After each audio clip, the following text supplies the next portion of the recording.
संकटात पाहून त्यांचा राग अनावर झाला. त्यांनी आपल्या त्रिशूळाने यमाचा भेद केला.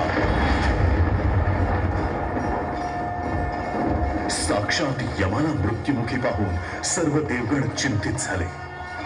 यमदेवाला पुन्हा जीवदान देण्याची विनंती करू लागले, पण क्रोधित असलेल्या भगवान शंकरांनी त्यास नकार दिला. जणू भगवान शंकर आपल्या शिष्याची परीक्षाच पाहत होते.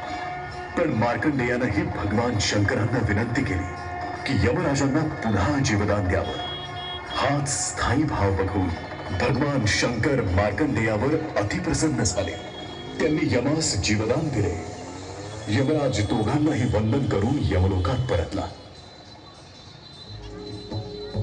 मार्कंडेयाच्या निस्सीम शिवभक्तीने प्रसन्न झालेल्या भगवान शंकरांनी मार्कंडेयास 7 कल्पांपर्यंत आयुष्य बहाल केले. त्यामुळे मार्कंडेय 8वा चिरंजीवी बनला. पुढे आपले संपूर्ण आयुष्य ईश्वर आराधनेत व्यतीत करून मार्कंडेय महर्षी म्हणून प्रसिद्ध झाले.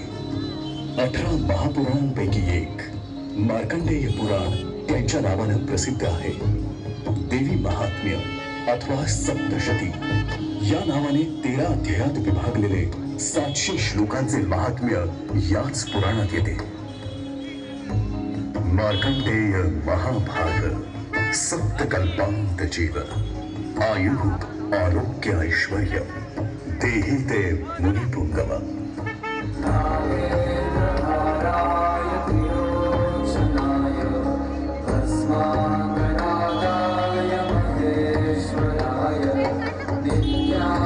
शुद्धाय दिगंबराय तस्मै नमः.